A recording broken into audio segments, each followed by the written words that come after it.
Have you ever found yourself doing something you swore you'd never do and blamed it on your friends? Maybe they persuaded you, maybe they nudged you, or maybe they just know a few psychological tricks. In this video we'll break down 8 clever, research-backed tactics people use sometimes for good, sometimes to bend your will a little. I'll show you how they work, how to spot them, and how to use them responsibly. Stick around. The intro's short, but each of the 9 signs gets a full minute so you can learn them properly and practice safely. Ready? Let's jump in. Sign 1: Call them by their name. Have you noticed how people literally perk up when they hear their own name? It's a tiny attention magnet. When you drop someone's name naturally, mid-sentence or at the start or end of a question, you pull their focus back to you and the conversation. Teachers do this all the time. A clear name called out brings wandering minds into the room. In one-on-one chats, try something simple like, "Maya, what do you think?" You'll get more eye contact, more engagement, and a warmer reply. Don't overuse it. Saying a name too often feels forced. Instead, use it sparingly and sincerely to show you see the person in front of you. Names build rapport, make people feel respected, and add quiet charisma to ordinary talk. Try it once in your next conversation and notice how much more present the other person becomes. Sign 2: Hand someone something while talking. Here's a weird little trick. If you hand someone an object in the middle of a conversation, they'll usually take it, even if they would have said no before. People hate breaking the flow of a chat, so accepting an item feels easier than arguing. Try it next time you need help with groceries. Start a story, reach out with a bag, and the handoff suddenly becomes awkward to refuse. It isn't magic. It's social momentum and the desire for conversational closure overriding resistance. Use it for tiny harmless nudges, passing a notebook, sharing a snack, or getting an extra hand with a box. And be responsible. Don't exploit this for trickery or pressure.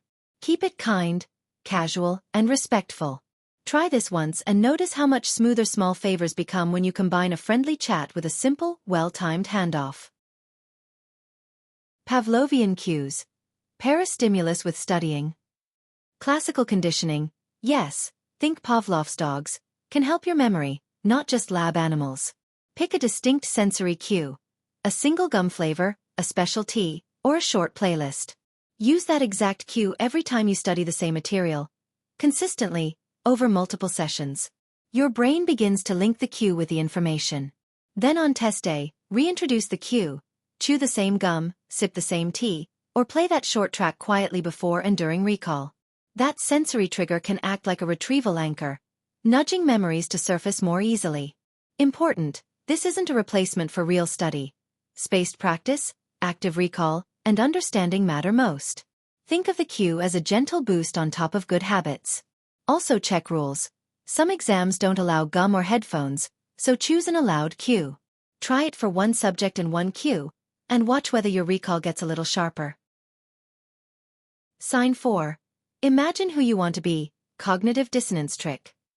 Cognitive dissonance is that uncomfortable gap when what you do doesn't match what you believe, and you can use that gap to change yourself.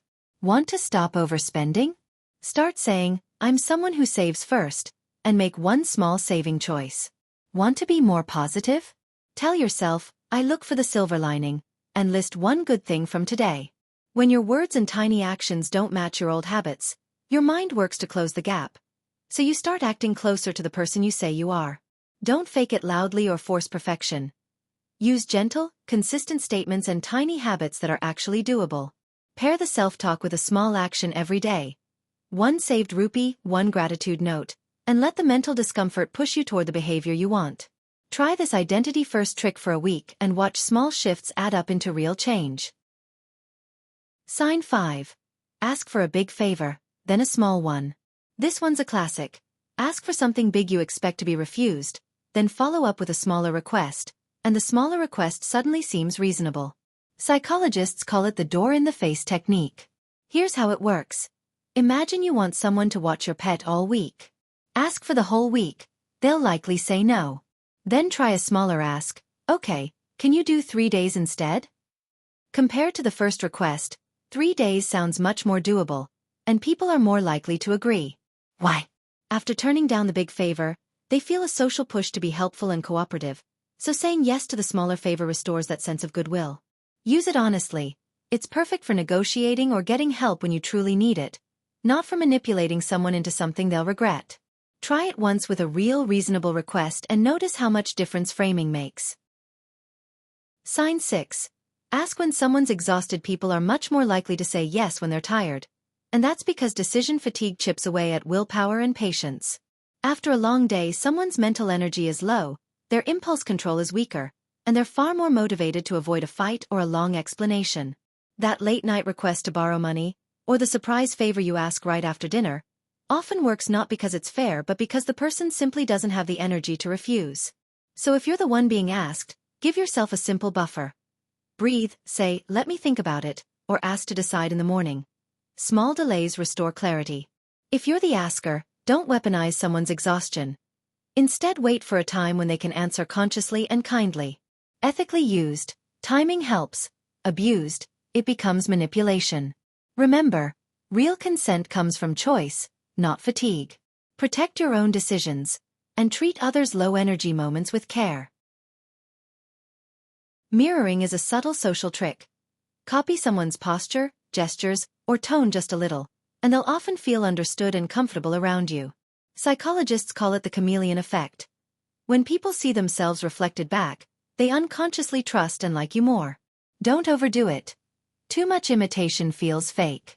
Instead, match one small thing: a relaxed lean, a hand gesture, or the speed of their speech. If they use a phrase, echo it once later. Not word for word, just the idea. In a first meeting, mirror their energy level and vocabulary to build rapport.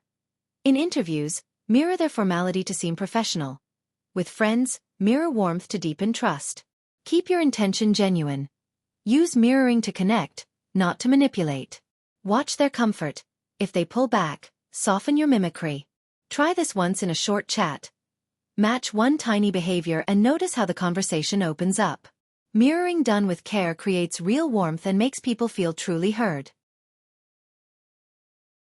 Nonverbal cues carry a surprising amount of influence, and nodding is one of the simplest. When you nod while listening, the speaker feels validated and is more likely to soften their position or move toward agreement. When you nod as you present an idea, you subtly invite the listener to follow along.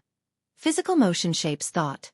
Think of it as a gentle rhythm: a small upward nod when you make a key point, a quick nod to acknowledge agreement, and a patient nod while someone explains themselves. It's not trickery.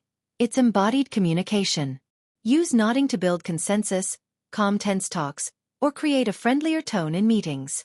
But pair the gesture with honest content. Nodding should support real dialogue, not replace it. Try this in your next conversation. Nod once when you state a main point and watch how the other person's posture and responses soften. Use the effect kindly, and notice how much smoother discussions become. Humans are wired for reciprocity. When someone gives us something, even a tiny favor, we instinctively want to return it. That's why a free sample, a sincere compliment, or offering to hold the door usually makes people more open to helping you later. It's not magic. It's a social rule that keeps relationships balanced. Use it simply. Offer a small, genuine favor, share your notes, bring someone a coffee, or give honest praise, and people will often respond in kind. Reciprocity works best when it's authentic. Manufactured gifts, meant to trick someone into a yes, feel cheap and can damage trust. So if you want to influence, lead with real help, not manipulation. Try this. Next time you need support, first do a small helpful thing without expecting anything back. Then make your request. You'll be surprised how much more willing people are to return the kindness.